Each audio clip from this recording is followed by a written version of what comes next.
Okay. Yeah, I'm go on. second.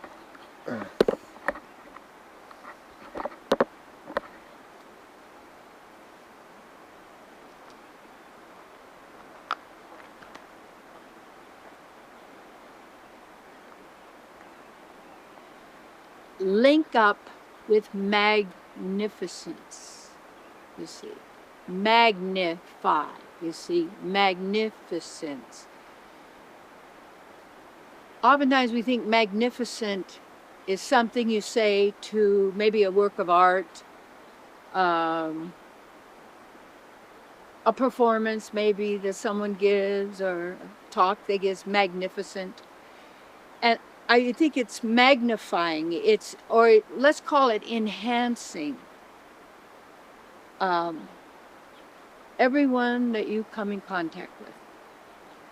You start to look at how can I make a difference, who I am or what I am. I'll tell you what. I got this little thing I call Gorilla Grannies. And that means that it you don't join it. And nobody ever knows who the others are because you're not a member, but you are. And it's a secret, and the word secret actually meant sacred. And the word secretary was, she was keeper of the secrets, you see. So, yeah. So the keeper of the secrets and that secretary. So what we want to do is when we enhance those people around us, what we're really doing is allowing others around us to be who they are because we're not judging them. And what I mean by judging, we're not hating them. We're not, because you have discernment, you can observe how people are and what they're doing and also your choices. But what happens is criticism is a habit. So we don't magnify our goodness nor the goodness in others and the power and the creativity and the life force by looking to find fault in people. Well, they don't do this and they don't do that. Now, wait a minute. Is that a good soul there? Is that someone who's worthy of appreciation and respect in every way? But then you're criticizing. Tell you, when I went to India and I lived there and was studying with my teacher in Vedic knowledge, the Puranas, that Vedic path, the Vaishnava path.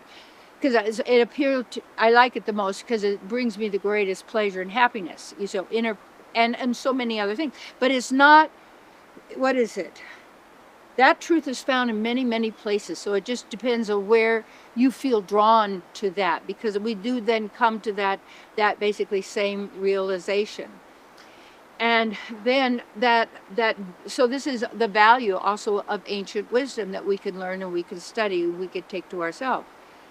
So on this path, it teaches about the magnificence of the divine, male and female, together as one and two, meaning the same and different. And also, this would be not the reflection here, but the source of, you might say, the creation, the original, all right, which is the loving relationship between, and who knows, the divine, what we call the absolute, and all of that is far probably greater in a sense than we're knowing now with perhaps with where we are, but we know at least it has that, the male and the female as lovers and beautiful and dancing together and playing, and that when you start to realize that the really dreams in our heart of the magnificent life, sometimes we see it in fairy tales and then it looks like it's in animation. Those are just drawings, just like any film or movie. It's just pixels and all of these things. But see, you are real. And when you're being really who you are magnificent. And magnificence has nothing to do with status or education. it has nothing to do with schooling. It has nothing really to do with religion. It doesn't have to do with economics. It doesn't have to do with any of the outer stuff, local traffic, you might want to say. It has to do with the magnificence of your beingness, and that wherever you walk is holy ground. And there was a teaching, there was a story, a Rasikananda, and he was considered a saint in India. And saints weren't considered saints usually for their suffering, it was for their magnificence of what they were able to do and be.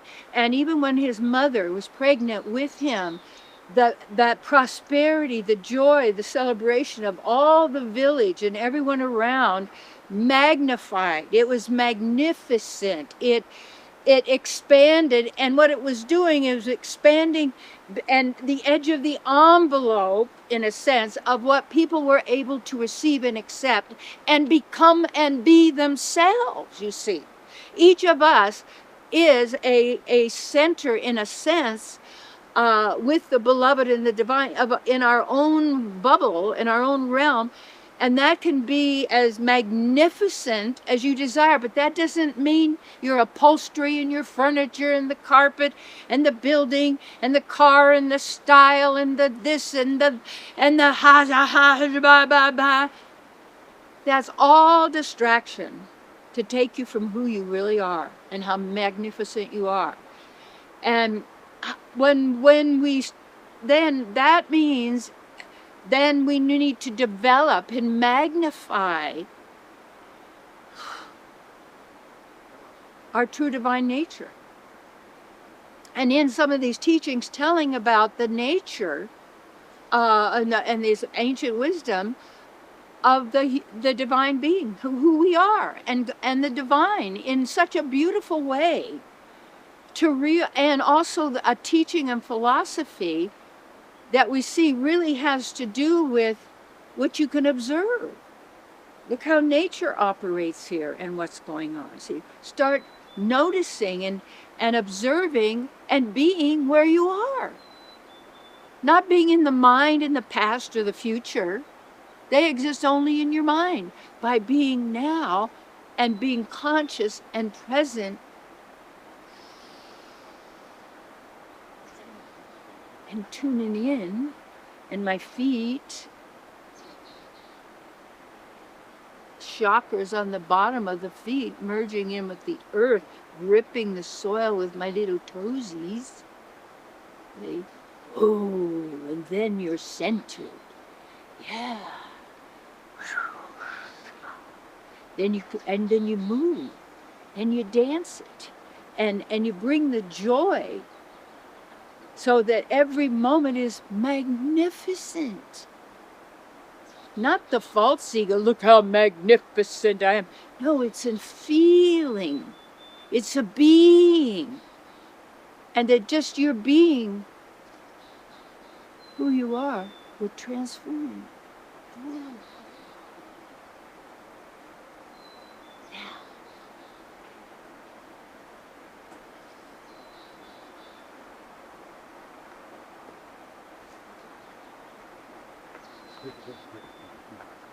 Yeah, that was really good.